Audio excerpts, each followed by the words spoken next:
अरबपति को अचानक ब्रेन स्ट्रोक हुआ और वहीं पर उनकी मृत्यु हो गई। हालांकि बाद में उनकी संपत्ति का बंटवारा सभी को हैरान कर देने वाला था। आलसी बेटे को 10 अरब अमेरिकी डॉलर मिले, पत्नी को भी सभी शेयर और संपत्ति विरासत में मिली, बाकी का पैसा चैरिटी को दान कर दिया गया। लेकिन अरबपति की सबसे प्यारी छोटी बेटी को केवल एक जर्जर तहखाना मिला। हालांकि लिसा को लगा कि उनके पिता का यह बंटवारा अनुचित था, लेकिन चूंकि यह उनके पिता की वसीयत थी इसलिए उन्हें इसे स्वीकार करना पड़ा। लेकिन जैसे ही वसीयत पड़ी गई, वकील ने अचानक लिसा को एक तरफ बुलाया और रहस्यमय तरीके से उसे एक फाइल बैग थमाया, ये कहते हुए कि यह उसके पिता ने पहले से ही तैयार किया था और इसमें जरूर लिसा के सवालों के जवाब होंगे। अपने मन की जिज्ञासा को शांत करने के लिए लिसा ने तुरंत फाइल बैग खोला, जिसमें एक चाबी और एक यूएसबी ड्राइव थी। यह देखकर लिसा ने तुरंत यूएसबी ड्राइव को कंप्यूटर में लगाया। बहुत जल्दी पिता द्वारा शिंग शिंग में रिकॉर्ड किया गया एक वीडियो स्क्रीन पर दिखाई देने लगा। पिता ने समझाया कि उन्होंने लिसा को तहखाना इसलिए दिया क्योंकि उसमें उनके 30 साल से भी ज्यादा पुराना एक चौंकाने वाला रहस्य छुपा हुआ था। वह नहीं चाहते थे कि कोई और इस बारे में जाने, इसलिए उन्होंने लिसा से इसे गुप्त रखने का अनुरोध किया। यह सुनकर लिसा गहरी सोच में पड़ गई। एक जर्जर तहखाने में क्या रहस्य हो सकता है? क्या उसमें ढेर सारी दौलत छुपी हो सकती है? इस रहस्य को जानने के लिए दोपहर में जब कोई आसपास नहीं था तो वह चुपचाप पहाड़ी के पीछे पहुंच गई। पिता के वीडियो में वर्णित स्थलाकृति के अनुसार उसने छुपे हुए तहखाने को खोज निकाला। जब उसने ऊपर का पर्दा हटाया तो एक ताले लगा हुआ दरवाजा अचानक सामने आ गया और लिसा ने पिता द्वारा छोड़ी गई चाबी से बिना किसी परेशानी के ऊपर का ताला खोल दिया। उसने बिना कुछ कहे दरवाजा खोल दिया। सामने के इस डरावने तहखाने को देखकर लिसा को अनायास ही डर लगने लगा, लेकिन यह सोचकर कि शायद अंदर बहुत सारी दौलत हो, लालच में आकर उसने हिम्मत जुटाई और धीरे धीरे तहखाने में चली गई। अच्छी बात यह थी कि इस तहखाने में बिजली पैदा करने की व्यवस्था थी। इस हल्की रोशनी की मदद से लिसा तहखाने की हर चीज देख सकी। जल्द ही वह गलियारे के अंत में एक कमरे में पहुंच गई, लेकिन जब उसने लाइट चालू की तो उसने डर के मारे देखा कि वहाँ एक बेहद दुबला पतला कमजोर सा बूढ़ा आदमी बंद था। क्या यही वह रहस्य है जिसके बारे में पिता ने बताया था? चूंकि उसे नहीं पता था कि बूढ़ा आदमी जीवित है या नहीं, लिसा ने डर को सहते हुए उसका हाथ छूकर देखा। अचानक अगले ही पल लिसा इतनी डर गई कि उसके होश उड़ गए। उसे लगा कि अंदर कोई ज़ॉम्बी बंद है। डर के मारे वह बिना रुके तहखाने से बाहर भाग गई। इस वक्त वह पूरी तरह उलझन में थी, बहुत हैरान थी।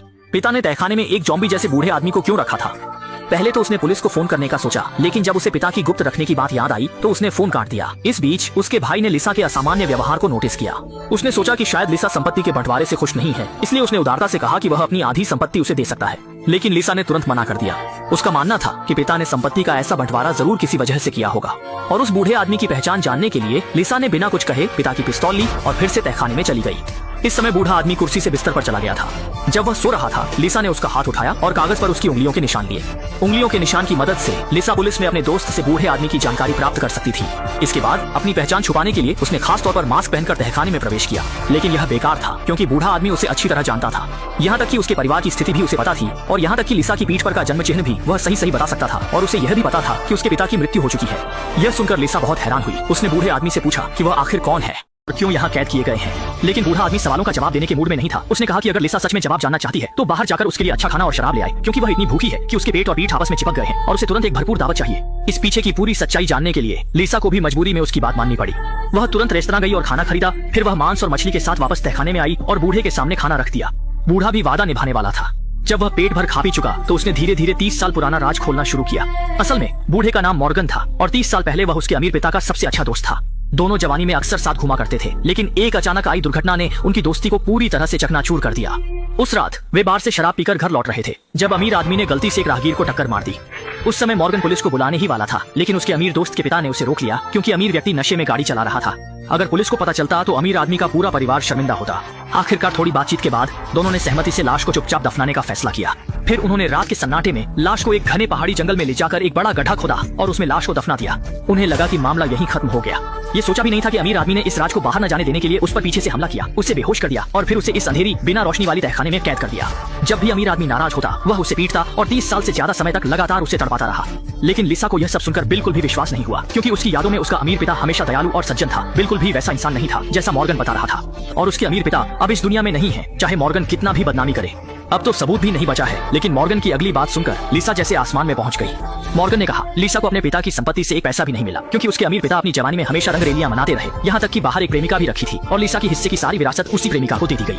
वह सारी संपत्ति अमीर आदमी ने अपनी प्रेमिका को दे दी थी। यह सुनते ही लिसा गुस्से से आगबूला हो गई और मॉर्गन को बेहुदा बातें करने वाला कह डाला। वह बिल्कुल भी विश्वास नहीं करती थी कि उसके पिता उसकी माँ को धोखा देंगे, और मॉर्गन ने भी ज्यादा कुछ नहीं समझाया, बस प्रेमिका का पता बता दिया और कहा कि अगर लिसा को विश्वास नहीं है तो वह उस पते पर जाकर जांच सकती है। अपने पिता को बेगुनाह साबित करने के लिए तहखाने से बाहर निकलते ही लिसा ने सबसे पहले मॉर्गन द्वारा दिए गए पते पर जाना तय किया। वास्तव में दरवाजा खोलने वाली महिला ठीक उसी उम्र की थी जैसे उसके पिता।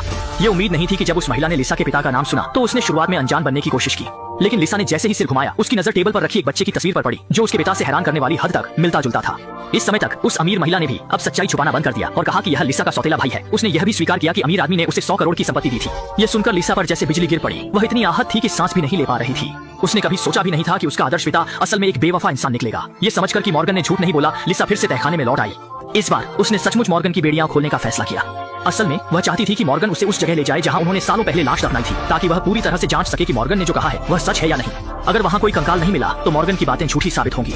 जैसे ही दोनों धीरे धीरे तहखाने से बाहर निकले, मॉर्गन अचानक खुशी से आसमान की ओर देखकर जोर से चिल्ला उठा, क्योंकि यह 30 वर्षों में पहली बार था जब उसने बाहर की ताजी हवा में सांस ली, जिससे वह बहुत आनंदित हो गया। लेकिन अभी जश्न का समय नहीं था। सबसे जरूरी काम था तुरंत जाकर यह साबित करना कि उसने और अमीर आदमी ने लाश दफनाई थी।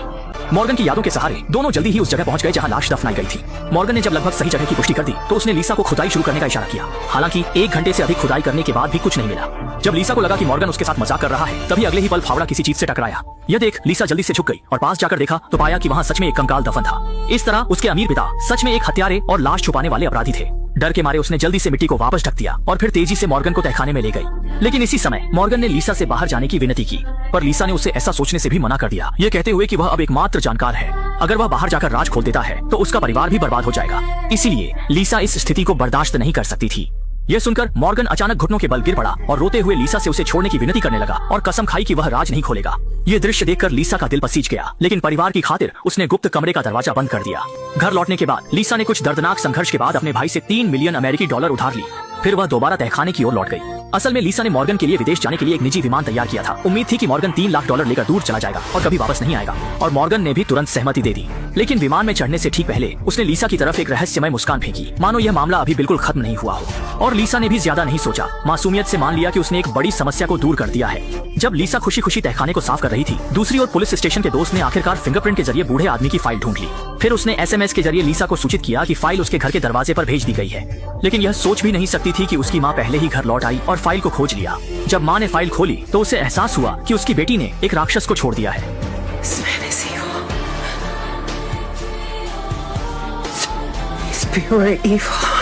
यह सुनकर लिसा को तुरंत लगा कि कुछ बड़ा गलत हो गया है और वह तेजी से कार चलाकर हवाई अड्डे की ओर बढ़ी। जैसा कि उसने सोचा था, जब वह वहां पहुंची तो मॉर्गन का विमान बिल्कुल भी नहीं उड़ा था और पायलट पहले ही खून में लथपथ पड़ा था। यह देख लिसा को बहुत पछतावा हुआ और जब उसे एहसास हुआ कि उसकी माँ भी खतरे में हो सकती है तो उसने तुरंत अपनी माँ को फोन किया, लेकिन फोन के दूसरी ओर कोई जवाब नहीं आया। जब वह जल्दी जल्दी घर लौटी तो उसकी माँ पहले ही गायब हो चुकी थी।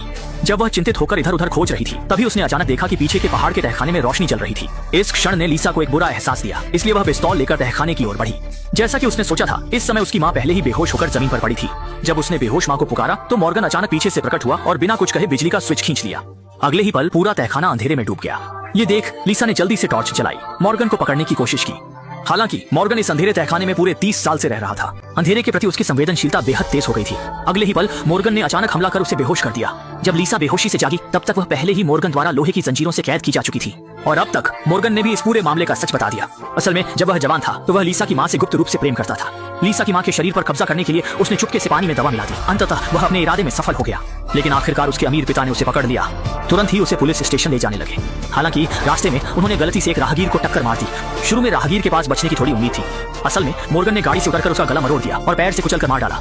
मजबूरी में दोनों ने एक गहरे जंगल में लाश को दफनाया। सोचा था कि अमीर आदमी उसे छोड़ देगा, लेकिन किसे पता था कि अमीर ने मौके का फायदा उठाकर उसे बेहोश कर दिया और फिर उसे तहखाने में कैद कर 30 साल से भी ज्यादा समय तक यातनाएं दी। इसके बाद मॉर्गन ने लिसा को एक और चौंकाने वाला सच बताया। उसने कहा कि अमीर पिता ने उसे विरासत में हिस्सा नहीं दिया, क्योंकि लिसा वास्तव में अमीर पिता की सगी संतान नहीं थी, बल्कि वह खुद लिसा का सगा पिता था।